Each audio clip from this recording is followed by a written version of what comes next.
Hey what's up guys, and welcome back to another World Cup review. Brazil get their World Cup on the way with a solid 2-0 victory over Serbia. I mean, look, a lot of people are saying Serbia could be another underdog side going to the World Cup. I don't really think that they were really a side that were going to worry Brazil, and I don't think they were a side that were going to beat Brazil, because as good as Serbia is, as underrated as they are, I think Brazil just, with those squad players, with that players, and knowing how to do it at the big stages, Brazil, I just thought, I didn't really feel that there was no chance. And I think when it was 0-0 at halftime, I was like, oh my god, Serbia keeping Brazil quiet, not allowing them to get a goal. It's really good. The goalkeeper, I think, is Milinkovic Savic, keeping Serbia in it. But sooner or later it had to end, and Richarlison made it 1-0. I'm pretty sure this is his first World Cup goal as well. I think he has 18 goals for Brazil. Look, it's sort of Neymar tries to dribble it, couldn't. Vini Jr. just sort of nicks it away, gets the shot. Milinkovic Savic gets down and saves it, but it goes straight to Richarlison, who sort of taps it in. No offside, goal. And what a moment that was. And a lot of people were saying, how is Jesus not starting? And I understand, but I think in this system that he's playing, he's got Vini Jr., he's got Neymar, who is usually a left winger, but he's playing as a number 10. He's got Rafinha. Off the bench, he has Anthony, he has Rodrigo, and Martinelli. He has so many good wingers that I would even consider Jesus more of a right winger. I don't think Jesus is the out and out striker that will score you goals. He is that kind of player. Even with Arsenal, we have seen it. He isn't the guy who will get you 25 goals a season. He's the kind of guy that will get you 10 goals and 15 assists, because he is that link up player. He isn't all about scoring goals, and if he plays up front, I don't think he will score as many as Richarlison would. Yes, Jesus is a better player, some would argue, but yes, okay, he might be a better player, but it doesn't mean because he is a better player means he'll fit into that system perfectly. I think Richarlison fits in that system, and you can really understand why the manager selects him, and it makes sense really. With the second goal, Vini Jr., we've seen it before, him and Benzema that link up. This time him and Richarlison, and oh my days, what a goal that was. He just flicks it up, and then with the acrobatic, almost like a side kick I think it was, or it's not quite a bicycle kick, but oh my word, is that the best goal we have seen in this tournament so far? I can't think of many incredible goals this World Cup so far, and I think this goal has to be up there. And it was sensational. It was a really good goal. It was, and that was enough to get the job done. Once you go 2-0 up, he made more defensive subs. He brought he changed the wingers.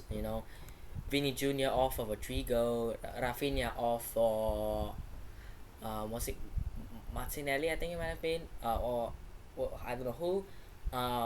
Neymar for Anthony. So he was making these subs after going 2-0 up. And look, this is a perfect start for Brazil against a pretty decent Serbia side, right? A lot of people say, oh, Serbia are a good side. Brazil getting those 2 goals, getting a clean sheet. It might not be a 4 or 5-0 smasher. It could have probably been more, but for them, it's just about getting the victory. Now they're top of the group. Obviously, with Switzerland winning against Cameroon as well. It's really interesting. I think Brazil can top this group, and I think they will top this group with 9 points. And I think the battle will be between Switzerland and Serbia. Even Cameroon possibly have a chance in it. But we'll see with the other games. I don't know what the next game is for these sides. No clue. But Brazil will have to take on Switzerland and Cameroon. which I do think they will win. And for Serbia, they will focus on Switzerland and Cameroon as well, right? Because they get that big game against Brazil out of the way. I don't think Serbia would have thought we are going to get a victory here. They probably would have wanted a draw, but they didn't, so they got the loss. They lost. Now it's all about getting 6 points for the next 6 games. Not 6 games, for the next 2 games. And for the other 2 sides, I think Switzerland are on a comfortable spot, getting the victory. Again, they'll have to play Brazil, and then they'll have to play Serbia. So that game will be very interesting, Switzerland, Serbia. And then Cameroon, again, losing to Switzerland isn't good. They've got Serbia, who are probably stronger than Switzerland, and Brazil. So I think Cameroon is very unlikely. I think Serbia could have a chance if they do beat Switzerland, and Switzerland will probably have it their way if they beat Serbia. So it's almost like that whoever wins goes through, really. In second, I think Brazil will top that group because they're just so strong, and we'll see. But this group is very interesting, and yeah, and one last thing I do want to say is I'm very disappointed for Militao not to even come on. Look, he was making defensive changes like Fred coming on, but Militao didn't come on. It's quite disappointing, but I think he will have another chance. We'll see. Hopefully he gets some minutes because that will be nice, of course. So we'll see. And lastly, Neymar got injured. Now I don't know if it's a serious injury, but based on what I just read, he's probably gonna miss Switzerland the next game. So Switzerland is the next game. Is it? I think it is. But if it is the next game, he'll miss that game. And how big of a miss is someone like Neymar? I know Brazil have incredible squad depth, but you look at those options. I know he's probably gonna play Paqueta as that number 10 and bring in like Bruno Guimaraes. So you could do that, but Neymar, he's probably the best Brazilian player in that squad.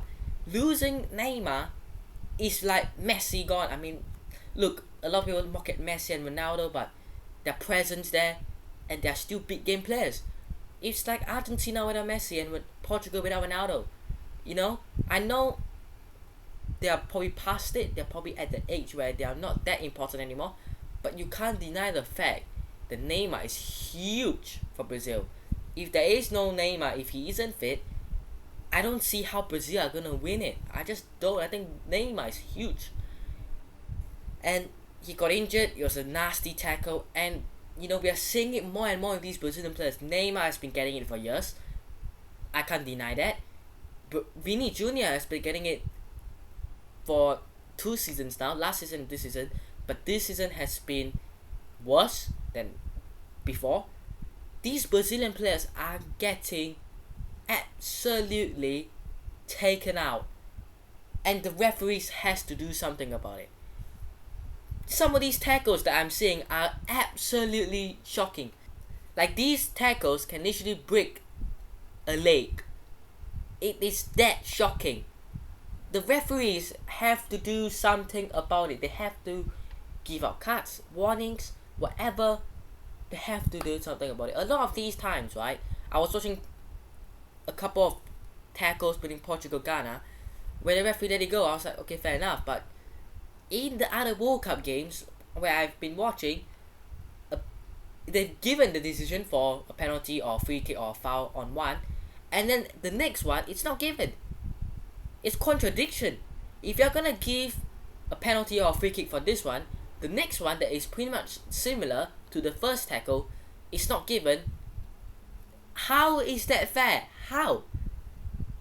So there is a problem for the referees. I think they have been hearing a lot of the fans when they've been adding crazy amount of added time on towards halftime and the end of the game. I think it was 27 minutes for England, Iran. So they are listening. If we voice out on what referees should do, I think they will listen and try their best to give up more cards or stop these kind of ridiculous tackles going in, because we're seeing it more and more times they're getting away with it. I'm not saying every decision has to be a yellow or a red, but I just think some really bad tackle, some really leg-breaking tackle has to be given.